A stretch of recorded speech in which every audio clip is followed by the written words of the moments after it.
You're listening to the We Are Libertarians podcast network. Find all of our shows at wearelibertarians.com. You're listening to the We Are Libertarians network. Learn more at wearelibertarians.com.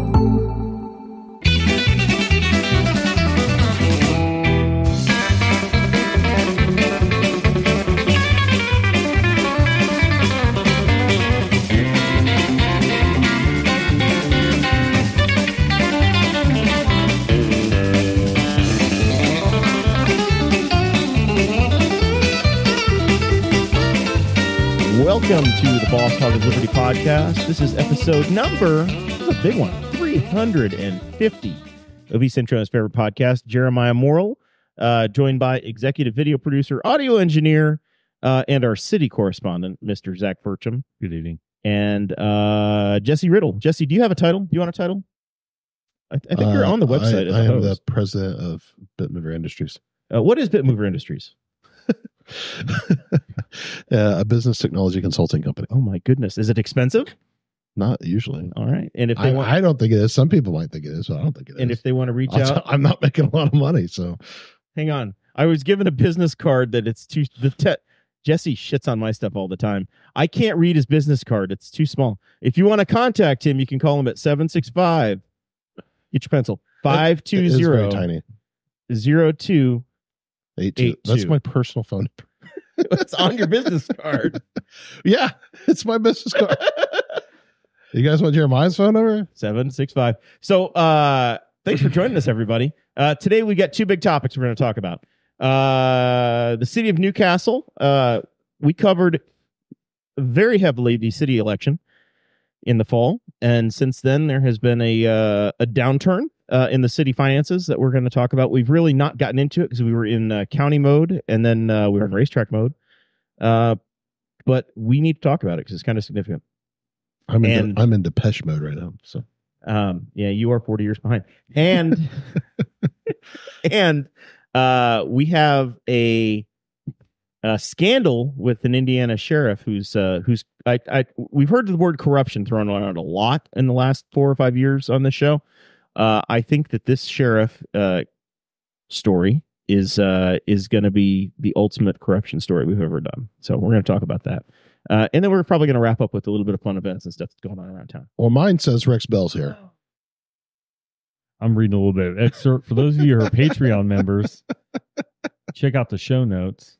Had you not read any of this yet, Zach? Oh, no, I was told we were going to read this on the air and react. So that was my idea. And I got to one particular number, which if people know me well, would be a number I pay attention to. And whoa. This show is about our lives in rural Indiana. We're here to push your boundaries and make you think as individuals. Sometimes we'll provoke you. Other times we'll make you laugh. But hopefully you'll always learn something new. We're going to program on the fly. Zach, when we get to that segment, I want you to be reading the article and pointing things out to us as we go. I pulled some notes out for us, but I'm going to have you live react, and you can throw stuff on the table, and Jesse and I will discuss as we get into it. We just did ourselves about 20 minutes on Patreon, talked about why you should never buy a house with a pool, spoke about some IndyCar bullying, and a marketplace adventure. So we did not talk about Galt's photo going viral. Oh, we could do that. We'll do it at the end of the show today. Yeah, Great. Please do, because I was anxiously awaiting, actually. I'm writing this down as my final thought. Galt's photo going viral is going to be my final thought, so stay to the end of the show on that. If you are a patron, you do get that extra bonus content, and you get these show notes that I typed up my very self. At the beginning of every episode, we thank the folks that are $50 more a month. At this time, that is John Phillips of Andy Moore Buick GMC over in Fishers, Indiana. Sold us 2 GMC trucks so far. And I'm getting to work with their service department now, so that's even awesome. Anthony Meyer of A Different Breed Trucking, and our friends over at Sports Corner and Varsity Outfitters, the official embroiderer of the Boss Hog Liberty podcast. Does Bitmover need any embroidery? I just got a shirt embroidered. Sorry, I literally just did. We could take this save icon, business card, and stitch that right onto a black T-shirt for you. I unfortunately used someone out of Greenfield, but that's okay. Well, now you know. I did. It was expensive too. It's a really nice. This could be done for less than you would spend on some beers. Sorry, the shirt was expensive. Well, the embroidery was very cheap. So the cool thing is that you Shirt bring was your like $50. I bring my own shirts. That's why I bought a shirt. But the shirt I wanted, like, I need a polo. Yeah. And I need a polo. They had this one polo that they said was Tell me more about how shirts work. Anti-wrinkle. The collar doesn't curl. And I was like, this is all good things because I'm a fat guy.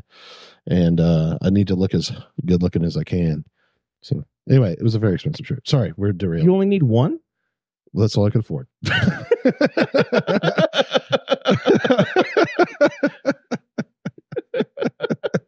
Bitmover 765-520. My phone just lights up.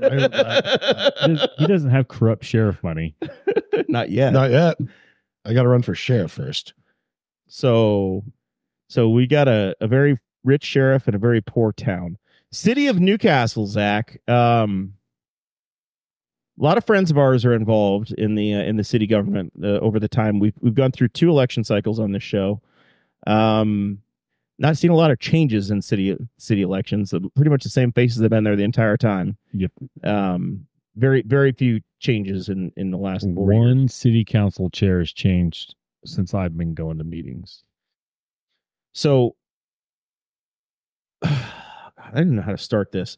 The city, Clay Morgan ran for mayor of Newcastle, and he was saying that there were a lot of issues with the city finances. And Mayor York said, no, there's not. Things are fine.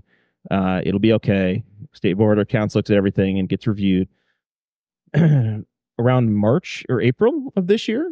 April? Yeah. I'm around Burgundy? Yeah, around April. Because I didn't go. I missed a couple of meetings due to stuff. And like I come back and it was like all heck had broken loose. So at the April meeting, the city borrowed $3 million. Wasn't really a lot of discussion or heads up. Maybe the week of the event, the city borrowed $3 million, and it was essentially to make payroll and to pay the bill, to pay some current bills. And everybody said we need to do this, which caused people to go, "What happened? We had all this money." So the city borrowed this money to pay current expenses. And now they have the new clerk treasurers in place, the mayor, the city council. They've been talking, and they've identified that they have somewhere in the range of like a $9.5 to $10 million budget shortfall. Does that sound accurate, Zach? Yeah, it was, and it's almost all one fund. I'm trying to look and see. I tried to take notes, but they went real quick. So the mayor actually did a rundown, and I'm not sure. I'll reference in hopes that Travis Wyke of the Curious Times or Courier Times was there and taking notes. I'm hoping that he took better notes than I did. He also records the meetings. But yeah, the health fund specifically, I think, is like $9.5 million in the red. And then most of the other group, the water was $190,000 behind, but there's adjustments coming. And wastewater was $200,000 in the red, but they said that would be covered by outstanding bills. I think that the rest was like there's like $500,000 in a river in a rainy day fund and about $200,000 in a riverboat, and property taxes are due this month. So it was a bit of a short. The bond was issued so that they would have cash coming in before the property tax. Yeah, like I remember like one of the meetings I did get to, they're like the timeline, like they needed it to cover like the end of April payroll, I think so. So they borrowed that money. $9.5 million in a shortfall is mostly on the health insurance side. And essentially what happened is that Rex Peckinpah at a previous council meeting said, "Mr. Mayor, we want to hear a plan from you as to what we're doing to try to get out of this." So at the June 3rd meeting, the mayor rolled out his plan, and it's essentially that they're going to try to cut the fat. So they're going to trim out unfilled positions. Does that sound right? Yes. And combining together some staff positions in the city that are not filled. So they're not intending to lay anybody off right now, but they're going to make do with the head count that they have. Yeah, there's definitely role consolidations in the article. There was I mean, they mentioned one role, but nobody was currently in it. But like they said last time somebody was in that role was like March of last year. But there's a job that's just somebody who literally just delivers toters. and that job between payroll and what the other back costs are, because anybody that knows, whatever the person's getting paid is probably like 40 to 60% of what they actually cost their employer, because by the time you get insurance, all that stuff. And they said that job was costing the city $80,000 a year. That job's not currently filled, but they're just talking about, like, I think just clearing them off so that they can get filled and they're not on the budget, so they can free up some of that money to be somewhere else. So the most alarming thing in the story that I saw that is going to be controversial, and it's going to cause some pain for folks that are city retirees or future city retirees, is that there's been insurance for city workers that continues on at a very low rate after you've retired. So say you retire at 40 or 45 years old. And no matter what whatever age they are, yeah. So Zach, you're at the age now where if you had started working for the city as a 20-year-old, you'd be a 20-year employee of the city and be able to retire. Yes. From the city and get health insurance until you get onto government insurance. Yes. And that insurance costs the former employee, $48 a month. The city pays, and it's like an extra, I think. No, there's another one. I'm trying to look. There's a couple different things, but yeah, but it costs like $310 a month or whatever. That might be a secondary thing, but it's kind of hard to describe how they did it. But yeah, but there's like over 100 people that are currently getting this insurance. Whether they have the ability to get insurance at their other job or not, the city doesn't ask or care. And there are people that there's one right now I know of. They got a job with the fire department, and nothing against any of these people, but and retired kind of bizarrely young, and then goes off and finds a different career. And in theory, I don't know what those people all do, but yeah, he could be sitting on the city insurance for the rest until he turns 65 or whatever. That part's wild. This is set up in the 70s in kind of a different era, right? Yes. Just like the union. I mean, for people in Newcastle, the Chrysler Union era, when they probably had money coming in from a Chrysler too, they could help cover this kind of stuff, like with revenues. But just the era of you could retire at 20 years and your employer took care of everything as if you were still employed for the rest of your life. Yeah, my issue is always with the people that are caught in the short term. If you're 50 right now and you've been on a plan for 5 years, Jesse, and you've set up your budget and your life and your household to have an expectation that you're going to have to pay $50 a month for your insurance for the next 15 years, and all of a sudden that changes your retirement. You don't want to come out of retirement, right? But that's the part. I would just be like, well, this is life, and life happens, and I guess I got to do something about it, right? Yeah. I'm not very emotional. I'd just be like, all right, well, I'll tell you what, that sucks. I guess I got to go do something. The mayor's plan was ultimately he did not want to take that away. He didn't want to completely eliminate it, because ultimately he says they were promised this when they started, but he did want them to, if they get another job and that job offers insurance, they should have to take the insurance. I think it said that for that. Let's see. Well, there's something else that's bizarre about this, right? Is that if this was started in the 70s, it's like they never went back to change the pricing for people to be like, it should have scaled up. I realize this is going to be rough for a lot of the employees, but they rambled off of one of the other meetings what their deductibles were, like their insurance deductibles were, and they were what I was paying for. And they don't even think they have a high deductible. It's like traditional. Like what state would call it traditional. It was what I was paying as a premium when I got married in 2007. It was this single person was at or around $100 or less, and then then there was a married that was in the low 100s, and I think it was still under $200 a month for a family on a traditional plan. And I know that I think with the state, so I have a government job. I work for the state. That insurance now would cost me most of my check. It would be $800 or $900 a month. Yeah, it would be super expensive, and that's what I was saying. I guess my thing is that they should never adjust it. So if they're going to fix this, what they ought to do is adjust it for the times using inflation. and being like, but don't do it all at once. Like stair step it up. Yeah. And then that way, every year they were claiming more money back to fix the problem that they've created. And then give people time to figure something out. Well, and also some people are just going to not be here. So like there are folks that work that have city jobs that a part of the reason they agree to work for the city is that they have the sweet deal on insurance, right? Yeah. You could go make a hell of a lot more money in the private sector or working for a different government, right? If you're a city police officer in Newcastle, you can go work for Greenfield and make a hell of a lot more money and feel like you're being treated more appropriately in your total package than if you work for the city of Newcastle or a fire department or water department, wherever. That's a part of the issue that they're going to run into is employee retention. So here's the other thing they could do, right? Well, I don't know if they can, but I would try. If you're working for the state, you already believe in communism. So just be like, look, everybody that comes on now, you're going to have to pay. There would be some charge that's to take care of the people that are already there. And they kind of foot part of the bill. Right. And spread that cost out. I think there was one of the things that was mentioned was that new hires would start out at a certain insurance tier. Yep. And that's in the article somewhere. Yeah. And I didn't quite catch the meaning of that. I was trying to kind of decipher while they were talking. And then they're trying to avoid a spousal carve out.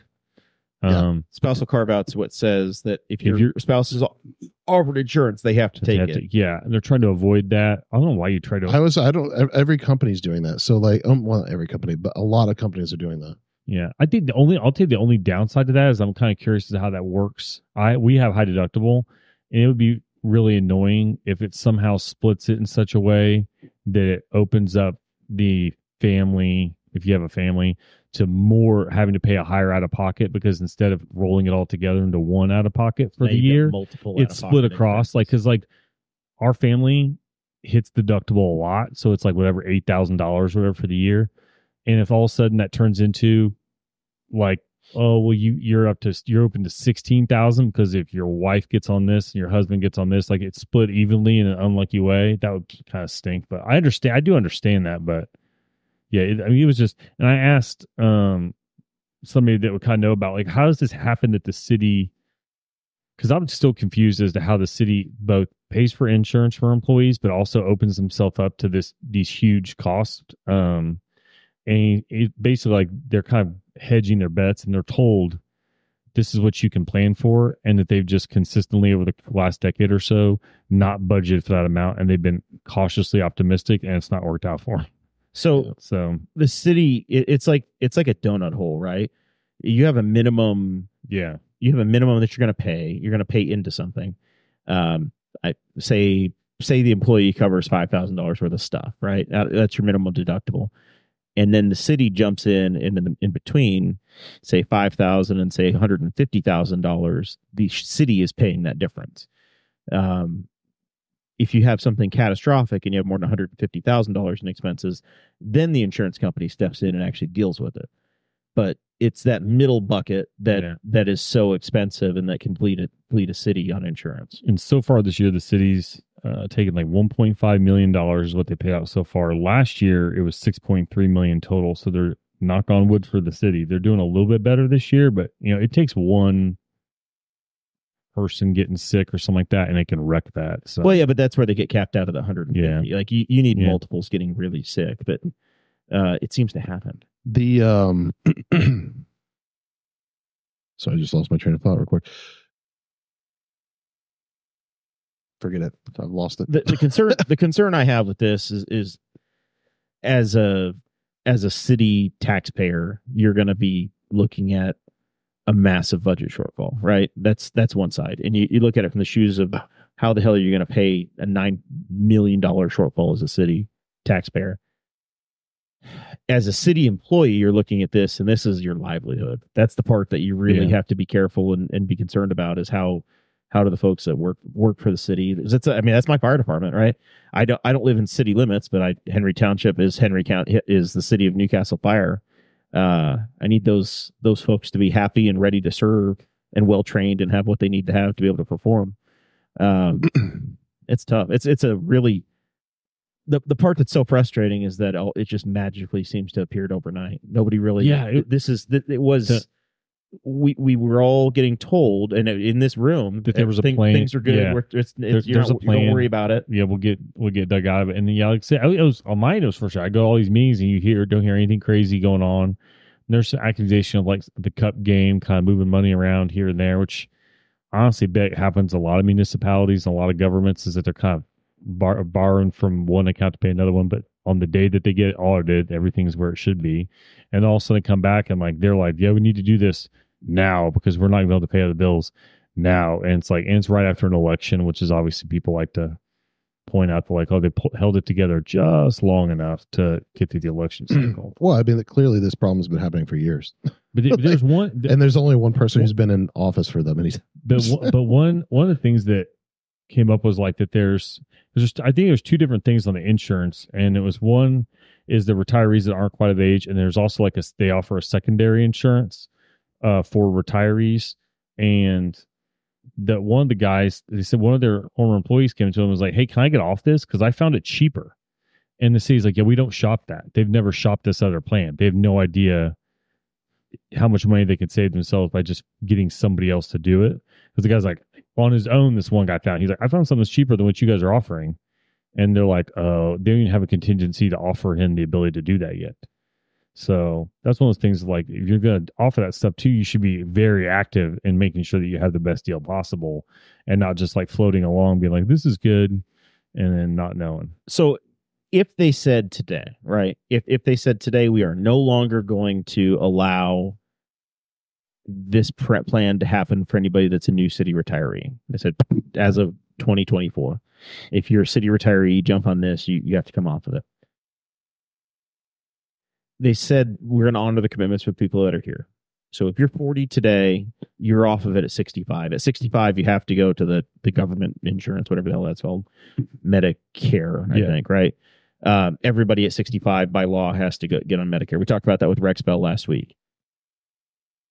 So you could dwindle this 116 people down year over year over year as they all graduate to 65. You could get out of this naturally in 20 to 25 years. Yeah.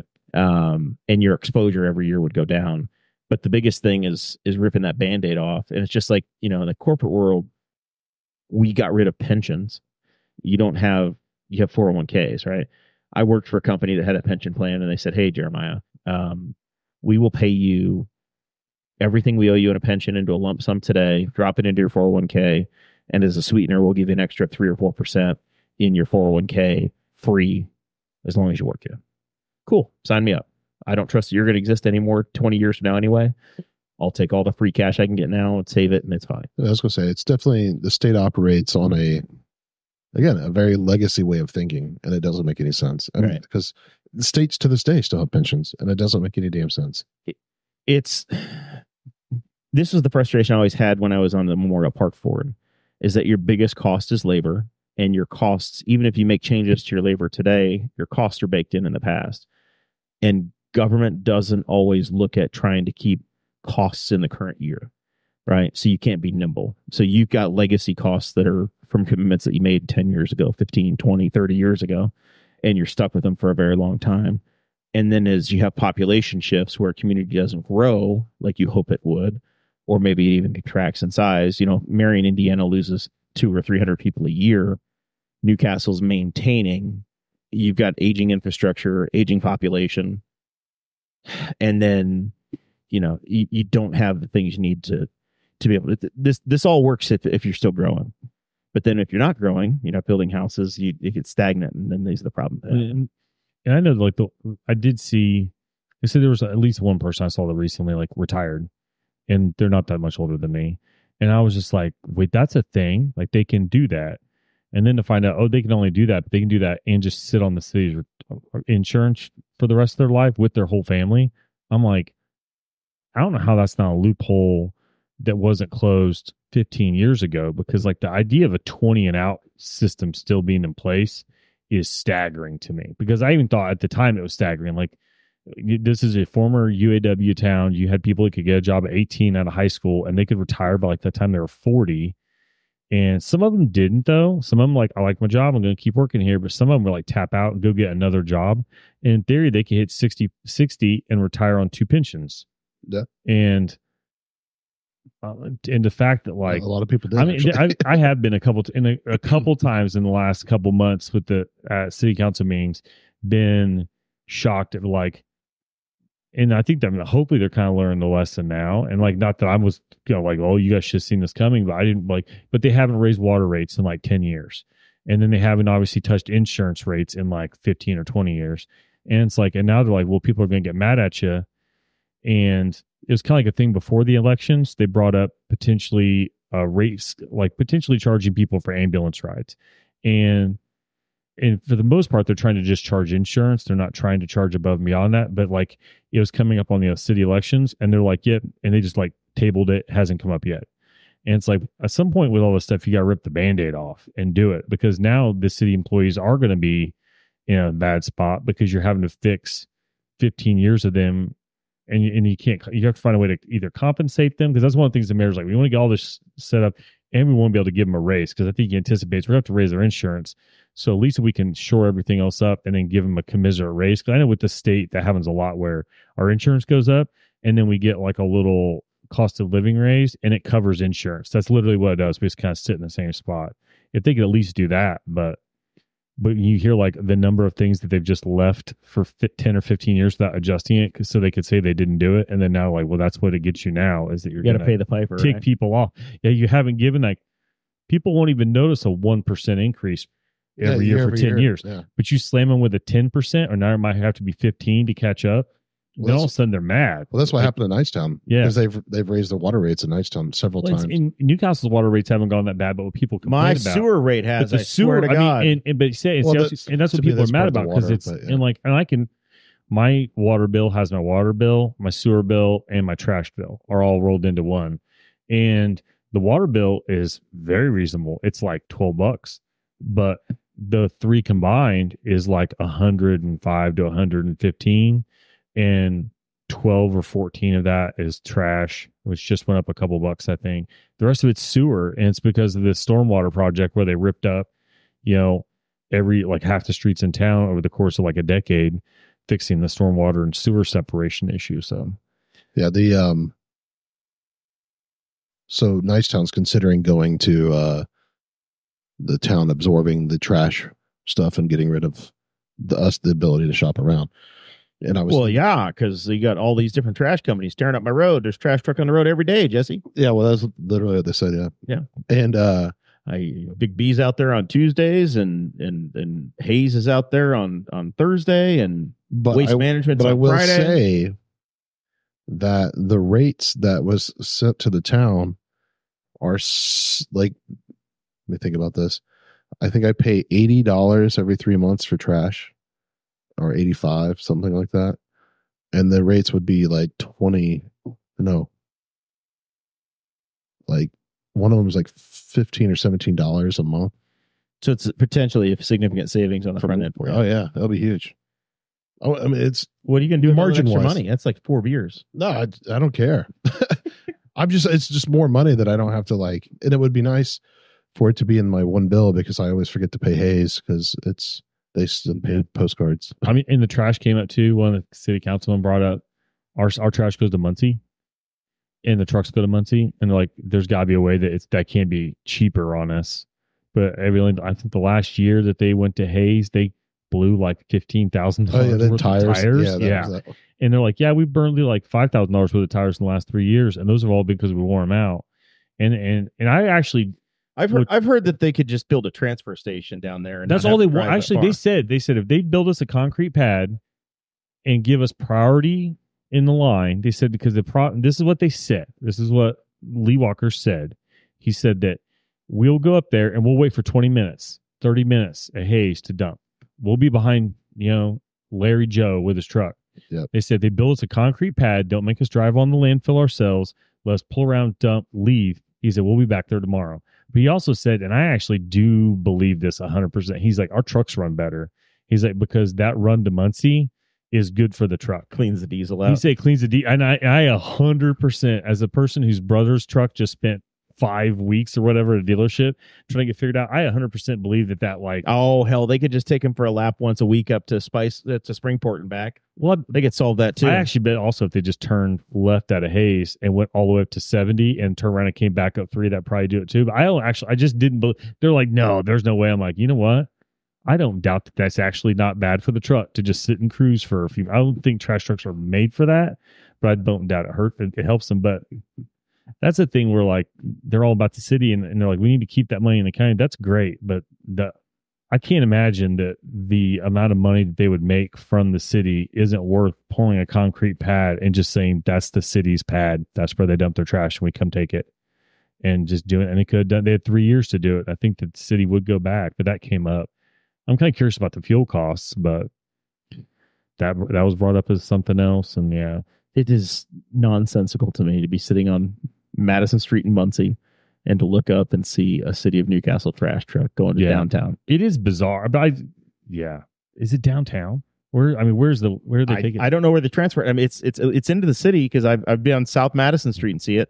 So I was essentially in the Aldi parking lot on 26th and Madison. So I think there don't know where might it have goes. been some stretching or just assumptions. I think even just the mental aspect of it probably your brain can shut off when you make the drive from Newcastle to Muncie, so it seems like it's a shorter drive than it is. I don't think there's any been like scientific study of how much fuel we're burning and this and that, but I do think that like Hayes, pour a concrete pad and you give the city priority, and they say you can call them on their bluff. The city could just pay for part of the pad.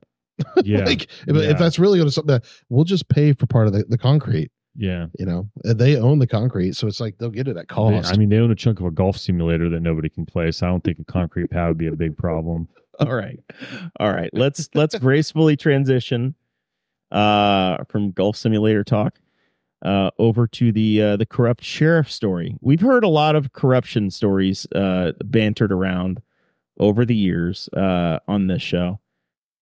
This is the mother of all corruption stories. Yeah, this one takes the cake. Former county sheriff in Clark County, former because he got new bracelets, I think. We made a joke about this when Coroner Brian Clark was here about the coroner having to be the guy to arrest a sheriff, because this happened and that was where it happened. So it happened in Hancock County too. Clark County, which is New Albany, Clarksville, just across the river from Louisville. So it's not the Indianapolis and East Central Indiana TV market. So it's been under the radar. Jamie Knowles, the guy's name. And this group, we got to give our credit to the Indiana Capital Chronicle. And if you're a patron, you got the show notes. And there's a link in there you can follow along. They put together this great story. I like the graphic work they did. It feels Casey like Smith looks really awesome. Is the reporter who put this together. And the way we're going to do this, Zach is going to kind of look at it and read. I'm reading the article now. Read some of the article to us to the picture. in special points. This guy was elected, I think, he started running for office in 2014 as the sheriff down in Clark County. He is right now sitting in jail for contempt of court because he did not behave after he got arrested. He bonded out. They took his bond back away. He pissed off the judge. I think he got caught. He was supposed to have maybe 1 or 2 guns in his house after his arrest, and he had a bunch more than he was supposed to. So that's what wound up putting him back in jail. And this guy is connected. He's in the Republican state committee. He was the Republican State Central Committee. He was, I think, the chairman of the Clark County GOP. Yeah. He was so when Donald Trump chose Mike Pence to be his running mate, it says he led the campaign to get Holcomb guided selected. Eric Holcomb to landing as the governor candidate. He was on his transition team. He served as the chairman of his re-election bid. A lot of he was also entangled with Mike Sodrell, Trey Hollingsworth, and dozens of other lawmakers. So he was basically like he was the kingmaker for Southern Indiana. He was kind of like Holcomb before Holcomb, but like not quite with the aspirations. But he probably was in. I bet you can see a lot of pictures at Republican functions, and I bet he's in the frame or just out of the frame. A lot of pictures. So when Mike Sodrell is from Jeffersonville, and he was a congressman from Southern Indiana during the Bush administration. he and Baron Hill would kind of trade the seat back and forth every couple of years. Sodrell decided he wanted to run again about 8 years ago or so. And he used this Jamie Knowles house as his bachelor as his voter registration location, so he would be in the district. So he ran for office from the guy's garage, essentially. So, did you read the story, Jesse? I did not read all of it. No. Okay. I did read that part. I read a lot of it though. He ran getting better. He ran the EMS for the county. Yeah. I read that. So he had all these almost shell groups, EMS, fire, sheriff, that were able to send bills, and board members for these groups were family members. So he's awaiting multiple felony charges. His wife has now gotten caught up in this, and his daughter. I pulled a couple excerpts that I wanted to read off here, and then we'll get into whatever Zach has discovered. It says, to date, he faces more than 24 felony charges. 6 more were filed Monday morning of this week, including theft, ghost employment, official misconduct, and tax evasion involving more than $4 million in questionable spending. So what happened is that this guy went out of office. The new sheriff came in, started looking around, contacted the state police, and then they really started the investigation. Also putting investigators on alert was Knowles' vast collection of automobiles, which police said included 133 vehicles. They were registered to the Utica Township Volunteer Fire Department and the New Chapel EMS. Further review of those vehicles showed several were, quote-unquote, inconsistent with a non-profit fire department and EMS businesses. Included and among them are Cadillacs, Camaros, and Chevy Corvettes. Everybody needs a Corvette for their EMS. Yeah. They've already confiscated 4. Some of them were 270 Plymouth Superbirds, money, a 59 Corvette, 66 and a 68 Charger. And if you have the show notes, you can click on the link and there's a picture, and it's literally just a row. And just in the picture, it looks like there are 7 2-car stackers with a car on top and a car on the bottom. Yeah. And I think there's like a GTO in there.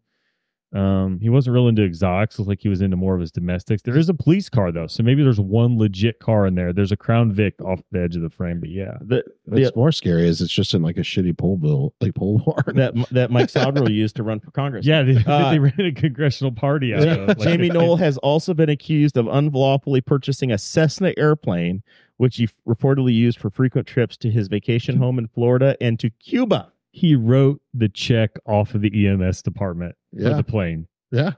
He just used the check.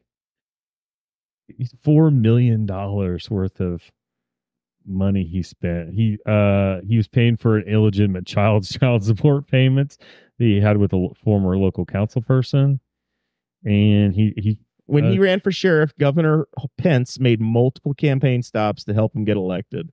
I mean, this guy was connected to every single major player in Indiana politics since like 2014. It's insanity. So Trey Hollinsworth ran. He was the guy from Tennessee. They called him Tennessee Trey. And he wanted to find a place in Indiana. He was looking for, he and his family were shopping for a place he could run for Congress. And he decided that Jeffersonville, Indiana was the perfect place. So if you have a chairman of a county party that likes you, they could say, yep, you're a Republican in good standing and you can run for any office you want to. So this Jamie Knoll and Trey Hollinsworth, the future congressman, became buddies. And Jamie Knoll signed the paperwork saying, yep, Trey's good. Trey got elected to Congress. And everybody lived happily ever after. If you have a chairman that doesn't like you, they cause you absolute pain and suffering, like the egg guy who couldn't, John Rust, who couldn't get on the ballot for the Senate seat, the guy from Seymour. So it literally is just the county you decide you're going to live in is your county that's a problem or not. It's craziness. He also found himself in a position of a lot of power with money. I think he gave like $80,000 to Eric Holcomb's reelection campaign.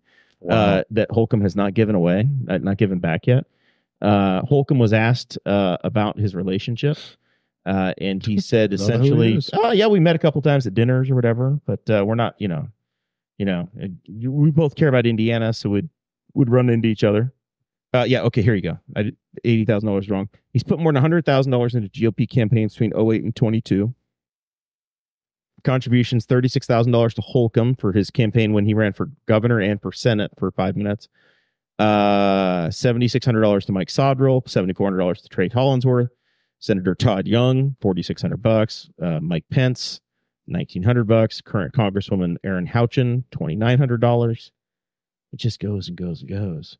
I mean, Jesse, this is such like insanity in like just it shocking to how long this has gone on and the amount of money this guy's gotten from small towns.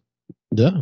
It's like there's that fun joke that goes around, if I ever win the lottery, I won't tell you, but there'll be signs. This guy had the signs Yeah, for everywhere. He's got vacations home, he has an airplane, he has a barn full of cars. For a sheriff making $100,000 a year. And yeah, even if like, I know sheriff's income can be higher depending on the extra how you run the commissary. Yeah, well, that like didn't they used to get money if they collected taxes or whatever? They collect back taxes and they could boost their income a bit. 133 cars, not so much. No. Last time we heard a car collection, that guy's in federal prison. I was like, you could have 100 and some cars, but they'd be pieces of shit. So they raided his house in November of last year, and that's when he was charged 15 felonies. 15 state felonies. I bet the sheriff the current sheriff was like, yes, this is awesome. Todd Rokita, the Secretary of State, says that they're showing that he abused $900,000 in commissary funds for the jail. The State Board of Accounts has finally looked into it and dealt with it. It's just incredible. We've been eating peanut butter and jelly for 3 years, man. What the hell is wrong? It is one of those things that like I'm insulated. I don't watch the news. I don't really, and I listen to Bob and Tom. They don't cover like local news. So I had not heard any of this. Well, this is all new to me. Well, that's what he's saying. Like this is like I don't like again. This website is kind of interesting. I think I linked to this website the other day for something else, and I was like, "What is this?" But it was something to do with like hush money of some sort or something. But this is why local media really matters. We cover, Henry County, Indiana, and maybe if something's amusing in Wayne County or Rush or Delaware or whatever, the neighboring counties. This can happen anywhere. Any community, you've got to have watchdogs, people that are looking. You've also got to be reasonable and not scream and howl at the moon every time you think something's crazy. Yeah. Because if you scream corruption every time something happens that you don't like, when you have actual, real, legitimate corruption, nobody's going to listen to you. This is just asinine. Like there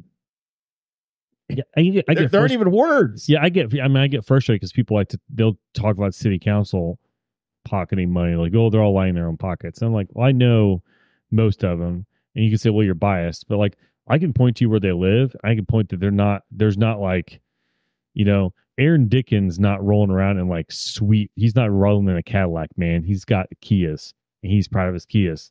There's no sign, but like this guy's hosting political like functions in his barn dominium with his cars. $50,000 on cigars. Yeah, $183,000 in suits and threads. How much? Like $180,000. You're just supposed to be wearing a sheriff's uniform, man. Like that's the only suit you really like. You put people on the payroll for consulting work. The best was though what ultimately brought him down.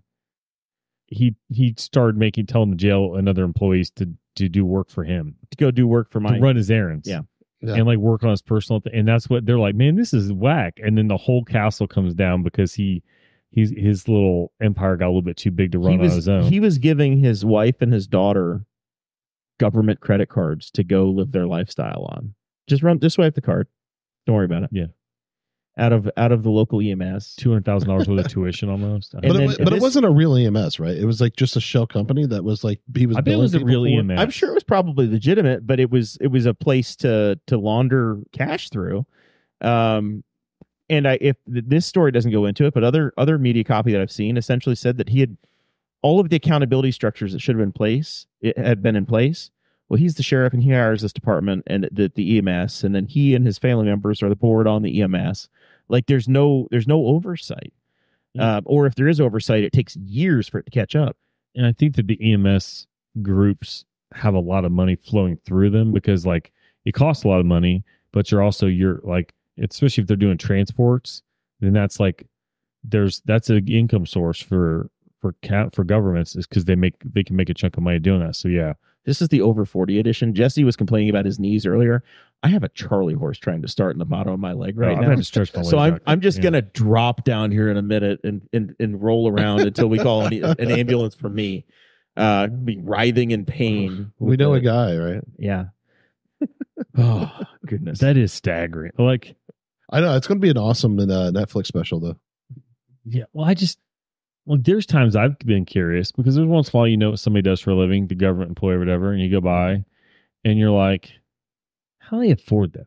Like I've seen somebody's house, I'm like, they've got nothing but like really nice cars. And eventually I've been to the point of like, I've asked around and somebody's like, oh, this happened or whatever. Okay, fine, whatever. But like even somebody died, they inherited money. Something. Yeah, exactly what happened. And then, yeah, so even at the track, there was a really nice Aston Martin. We poked around all month, and Jeremiah finally figured out who it belonged to because we're like, who in this organization's rolling in this brand new Aston? And it turned out it was the CEO of an insurance company. Of an insurance company. Like, oh, that's who gets to drive their Aston Martin and park it right behind the pagoda because they can drive whatever they want. Because if we figured if it was a Penske, they'd be like, go get the Tahoe, bring the Chevy over here. They pay us. But yeah, so you kind of ask questions. But man, like, at a barn full of cars, somebody should be asking questions, like in the cigars or whatever. Yeah. Well, yeah, that's why it's funny though, right? Like, because when he hired the vacation home, the guy has 7 jobs. He shouldn't have time for a vacation house in Florida. Yeah. Well, that's why I thought they were fake companies because he said shells. Like I was just like, oh, he's just running fake money. He's just funneling money through things. I was imagining like Clark County must be in pretty good shape if they just it's growing.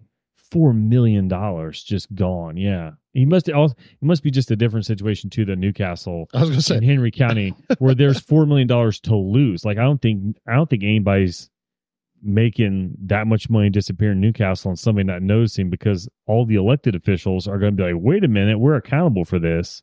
And apparently there's enough extra money floating around down there that it's still staggering though. Like I would think that their county council would have been like, yo, what's this? What, like, where's the accounting? Well, if this guy helped you get on the council, he built a power structure by being involved with all of the county precinct committeeman spots, getting all those people appointed. So then they're going to look the other way. That's just Jamie doing what he does, and not doing. It's the machine that he built. And not being like one of those people that's constantly screaming on Facebook. But man, anybody that had any reasonable suspicion, I'd be like, yeah, they should be chargeable if they're elected official or an actual government official, and then they should be like, don't ruin their lives necessarily, but they should lose their jobs and be charged with like negligence of duty. If you sat and watched, if you hung out in this guy's garage and you're like, you didn't ask a question. Well, that's the side that people are trying to ask. Rob Kendall this week has been asking the question very strongly. Our friend Rob, this dude's super tight with the governor. This governor, the governor before. You've entrusted him to run the transition team. You pushed him through. Now the guy that's finishing 8 years up as governor of Indiana, y'all didn't know each other. Like you didn't know him. You didn't see any of this going on and have a concern. Maybe he didn't though, because like how far away is Clark County from Indianapolis? Like I know they did stuff together. Mike Sodrell, yes, you had a campaign event in his barn with his cars. You witnessed it. I wouldn't be sure if necessarily, and maybe he did. If somebody can point out he did, great. Was the governor aware of this massive money spending? Because it might be one of those things where the governor's aware of who he is, but isn't aware of the day-to-day things that are going on. I'd be more concerned with all the local people in his area. He couldn't have been hiding this. Well, I was going to say that I would say the other thing, though, is that if he's got this money, right, and he's bumping shoulders with everybody else who's got money, you don't ask questions when you're surrounded by a bunch of rich people, right? Yeah. Like you just be like, you're blending in. No one's going to ask you where you're getting your money from. They're like, I think if you're local, I'm more concerned about the local officials in the county that would have witnessed this and not the county auditor, the county treasurer, just the county commissioner, just the county anybody council that knows him. Just like, Well, I was gonna say what I was trying to say earlier was like this is just the first arrest, right? Yeah, there could be more. My guess is that I don't know who is running this. Is the FBI? Well, I know the local state police. Yeah. So I was gonna say there's probably a heavier investigation of people are probably shitting their pants right now. Yeah, I doubt. I don't imagine the governor or the former vice president aren't asking questions. They're just like, this guy gets stuff done. And it's kind of like, honestly, like a bit of a mafia relationship. Like, I don't ask questions. He gets stuff done. He doesn't tell me what I don't need to know, and I don't ask questions about what I don't need to know. So I can see that being with people above him. But I am more concerned about in the local area. Because I think in Newcastle, if that kind of thing was happening, I think somebody would notice. If you had 130 cars and I found out, I'd notice. I would ask some questions. I'd be like, how's this guy got all these cars? Where'd you get the Superbird? Yeah, two of them. Two Superbirds. Yeah. So, and why are they in a pole barn of all things in Indiana, southern Indiana, known for great tornadoes? Like, not the place where I'd put that much money. Yeah. But they weren't. If they were, Ron Milford says this happens in every county. I mean, on a percentage scale, I don't. It's this. Well, is, I was this going to say we've far, had this dwarfs everything that's ever happened here. Oh my God, yes. Like the stuff, I think like there's been treasurers or clerks or whatever in Kenner that's stolen a few handful of thousands of dollars. We had Liberty Township had the trustee that was little issues here and there. And she wound up with a little felony. I've heard of like shady stuff that's happened in local government, and I think we all have. And who is that? Is that no idea? Is it Hannah? You want to check? Yes. Are you Hannah? There's a key. Yeah, you're on. Come on in. It's just that we're exposing corruption, Hannah.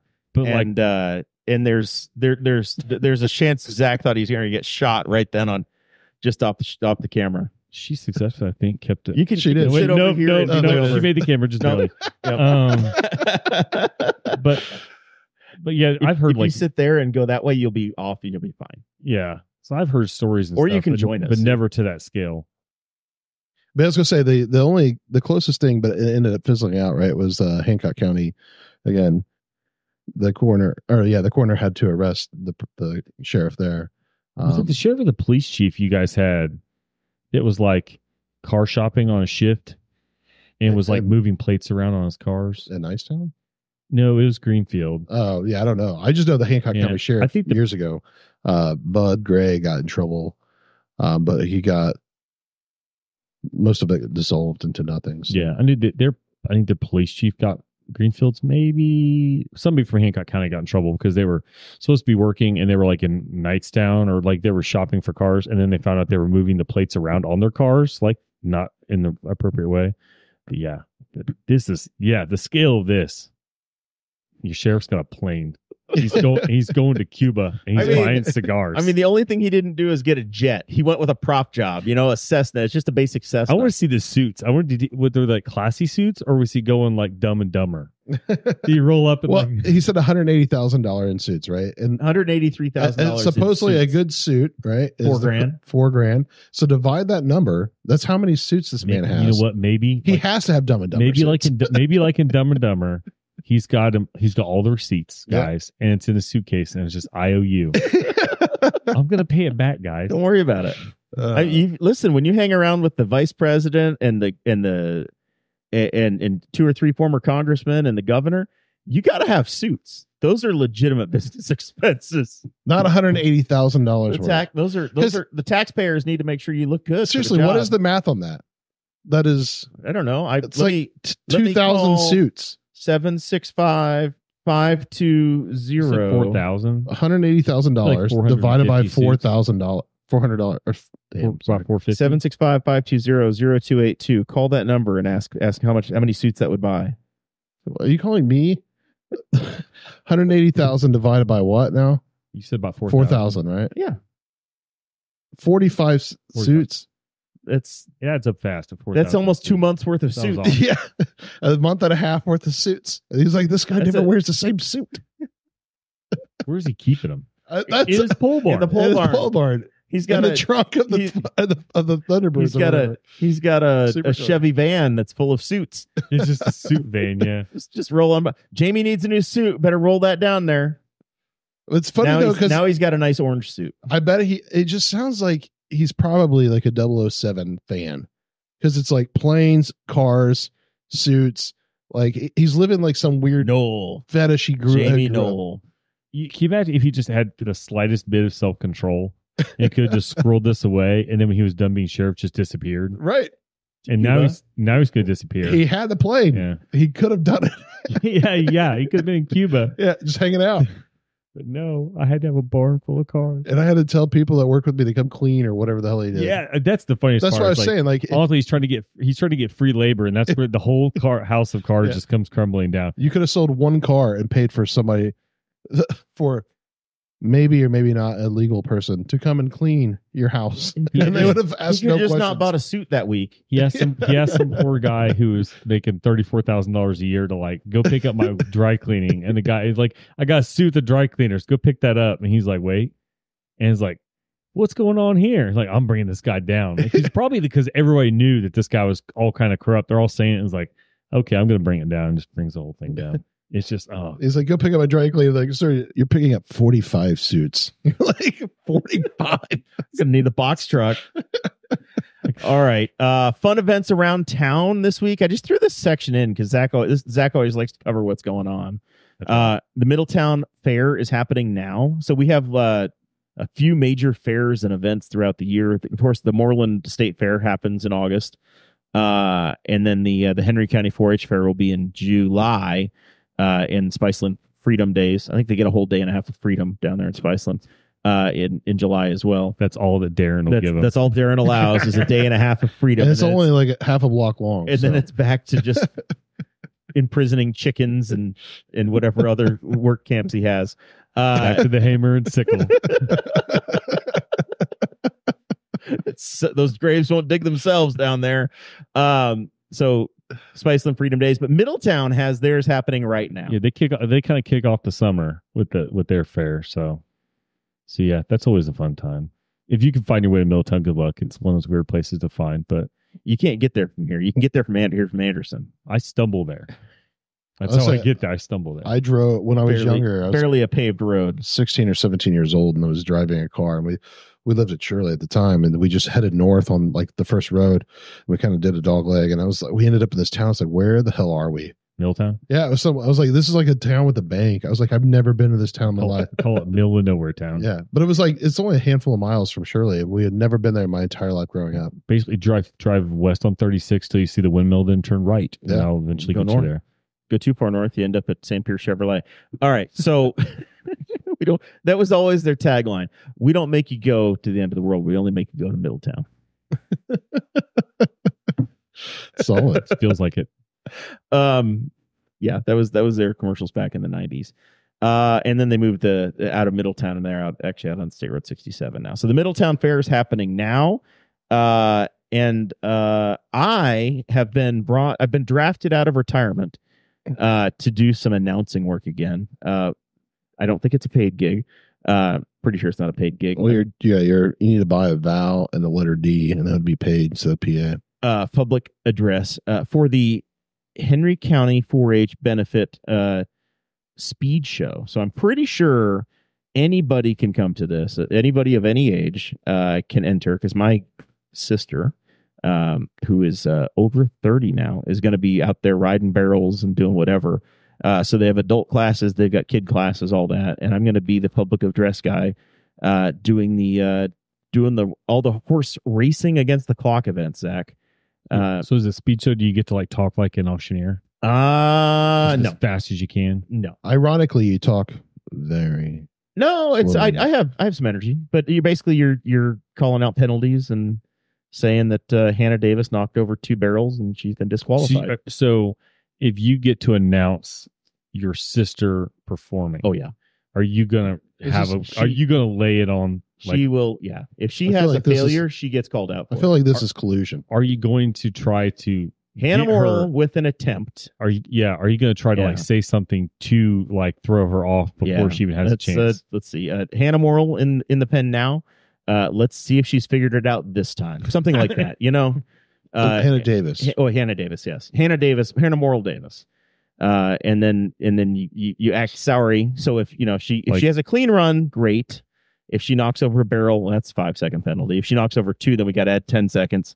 And then if she knocks over 3 barrels in the cloverleaf run out there, then she's just wasted everybody's time, and we have to go put the barrels back. That's what happens. So a good run. Is this 16 considered to 18 seconds? Gallivating or whatever the word is? Gallivating? That's not the right word. What is it called when horses race and jump? Yeah, I don't think that would be this. Dressage? No, begins with a G. I just learned this term the other day. They're running. I was watching a video. Well, yeah. So I would imagine we're going to see if you're Googling in your car as you're driving along, probably some pole bending, some flags, some barrels, maybe speed and action. These are the classes you normally see. So that'll be Saturday. Sunday they've got the much more tame and not as exciting stuff going on. Also to benefit the horse and pony program, where they will have the regular riding classes. But that's not my thing. I like the racing. Yeah. Jesse. And then you're gonna make it to my birthday after that, right? So that's the thing. Is I have a heart out, and you're the reason why. You are turning 27. A ripe 27 on Saturday. I look about 11 years older than that, so ironically, but so we're gonna do that, and then you are my out. The horse show's at 9 a.m. and your birthday party is 2 o'clock at Scarlet Lane. I'm putting it down for 2 o'clock. So if anybody wants to join you, RSVP by calling 765-520-0282 and leave a voicemail for Mover Industries. Yeah, text me. Say you're coming. Yeah, Scarlet Lane in McCordsville. Perfect. Yeah. All right. Buy Jesse a beer. He needs it. Zach, you got any final thoughts for me? No, not really. I'm gonna topical conversations. This is a topical show. The weather, thank God, has gotten better. It's been horrible. Last muggy and awful. Cross country season started. That's why it got muggy. And other than that, no. Just enjoying I don't know what to do with myself because there's no racing to go to. I am beyond confused at this point as to what the hell I'm supposed to be doing. I haven't been in a camper in a couple of weeks. We did 3 weekends in a row. I did like 6 out of 7 weekends in my camper. We did 3 weekends in a row in May, and I think I've got 2 or 3 weekends without my camper where I'm not going anywhere. It's like Memorial Day to like June 22nd is this little gap. I'm lost. Normally this time of the year we've got last year we went to Petoskey, Michigan for a week. We have no big June or July vacations scheduled. I'm not doing any other major trips until just before Labor Day. And I am looking at cruises. I'm looking at, hey, we can go here, we can go vacation there. I think if you call Scarlet Lane, Nick might just let you camp out back on Friday night. I'm going to ask for help on something. So I think I mentioned this on a show last week. I'm still in this situation. I came home from the track, opened up my garage, and there are kittens in my garage. Somebody told me they were going to help me with the kittens. I don't know what happened to that person. They've just ghosted. So I still have these kittens at my house. And I think they're still nursing. So I think they told me hey, I've got somebody to foster the kittens, everything. Like, great. And they have never come. The kittens can now not be contained. They cannot be kept in a tote. They can't be kept in a cage because they need to be able to get to their mom to nurse. So if you know anybody and you listen to the show in any kind of topical manner that might be able to help me with the kitten issue, let me know, because I can't handle the kittens right now. I think they might need treated for the upper respiratory infection, and they might, if I bring them into the house, kill my 16-year-old cat. So, but they were yeah. So if you know what to do, I know Brad Lowry was in the chat earlier. I don't know if he's still here or not, but he is the kitten rescue expert. Does it professionally. I thought I'd gotten a hold of the local kitten rescue expert, and then they literally they said, I'm going to be there this afternoon, and then they never came. Maybe they picked up 2 or 3 other kittens, and they said, I don't know. We got no time for you, Zach Burcham. I just want the kittens taken care of because I can't handle. I don't want to. So have you named them yet? What? Have you named them yet? No. I'd even be semi-open to possibly adopting him. I just can't get the mom's too feral to bring into the house, and she probably would kill my old cat. But if somebody can help me get them to the point where I can then get them in that, they're weaned and can come in. One's a rambunctious troublemaker, and the other one hates me. She only had 2 cats. Yeah, there's only 2 kittens that I found. And Jesse Bryce is like, so this is the second time I came home from this trip, 2 kittens in my garage with the mom. And there might be some inbreeding because mom and dad look identical. I think it's the dad. A couple, like 2 years ago, I came home from a camping trip and another cat had broken into my front window, tore the screen out, snuck into my bedroom closet, and given birth in the closet. On your shoes. On my wife's shoes. My wife's pair of boots. So this is the second time I've come home to the cat distribution network being very active at my property while I'm not there. But they've been living in my house now since like Memorial Day, at least Memorial Day. I don't know how long they lived in the garage. Yeah. So help. I think you've solved the problem. You just have to name them and start. Are their eyes open? See, that's the problem. Is one of them has got. They're both better. I don't know if they're just getting better or the mom's taking good care of them. Because I try to feed the mom so she can nurse. But like one of them, neither one of his eyes could open the last time I saw him. And then he disappeared for a day, and I was like, "Great, that's the one I don't want to get hurt." And then they popped up today, and one of them had kind of one eye gunked up, and the other I couldn't quite tell, but the one I picked up was like fine, and I'm like, you like me now. And then the other one popped out from under where they were hiding and started hissing at me. I'm like, oh no, you're the one that doesn't like me. And but he had at least one eye open, he or she. Don't know what the gender is either, but so yeah, I don't know. I don't want to name it. I'm like, it's just one of those things. I just can't quite deal with them in the situation that I'm in now. I think legally you own them now. I haven't fed them. I fed the mom. You fed the mom. That's the fruit of they're all yours. There's so many cats in my neighborhood. Jesse, you want to get final thoughts? You have no final thoughts? No. All right. So my final thought is what we forgot about in Patreon. Chris Galt's photo went viral. Chris Galt, friend of the show. Is he? Yeah, he's a guest He shows of up the show. sometimes. Last time I saw him was at the pool party. Acquaintance of the show. So Chris Galt went to the IndyCar race in Detroit, and he had a view of I guess of the pit road area where they staged the pace car. So Galt sent it to me. I'm like, oh, this is cool. Very, very basic picture of the pace car in this race. It was a 100-lap race. 47 of the 100 laps in the race were run under yellow. So they put fuel in the pace car, and Galt got a picture of it. And people joke about them having to put fuel in the pace car because I think one ran out of gas. Yes, they ran a couple ran years a Honda ago. Civic out of gas a couple of years ago. So anytime there's like a pace car getting fuel, folks like to chuckle about it. So I took this picture, threw it on Twitter, X, whatever the hell you want to call it, and a very basic tweet. And I tagged Chris Galt best I could find him. Apparently, it was his Twitter account from 2009 when he was at IUPUI that he hasn't been able to access since 2012. So that's what he was throwing the fit about? So I used I tagged him on X in an account that he hasn't had access to in over a decade. And I said, hey, Galt. I tagged at Galt, caught them refueling the face car at the Detroit GP, and I tagged our friend Marshall Pruitt, who's been a patron of the show and has been here, and he works for Racer. They're one of his biggest clients. Hashtag Splash and Go. He stuck it in his article, and this thing has gone so viral. I think we have got 150 comments, and I'm pretty sure that this tweet has like 12,000 impressions, like an insane number for me because nobody follows me on Twitter. I've got the same 7 friends on Twitter. 11,200 views. And it got dropped into this Racer article that's been shared like it was 3,000 a times. joke that people are joking that like Scott Dixon shouldn't get the point for most laps led because it should be Oriol Servia, because Oriol Servia actually led more laps than every other driver because he was a pace car driver. So the best part is I knew that if I just posted the picture and didn't give Galt credit, he would get shitty with me. So then I'm like, I'll find Galt. I took the time. I found an account for Galt. Best thing though, and I inadvertently. tagged him, and I tagged a dead account that gives him zero help whatsoever. And then I sent it to him, and I'm like, oh, you went viral. Because I had friends that I didn't even know were really IndyCar fans that saw this article and sent it to me. I'm like, you're famous. I'm like, wow, this thing got some legs. I was impressed. That's Christy Avery wants to know if it's galloping. Is it galloping that you're talking about? Nope. No. All right. I don't know. There are so many different genres of horse things that the Saddle Club is busy 40 weekends a year with different types of events and different styles.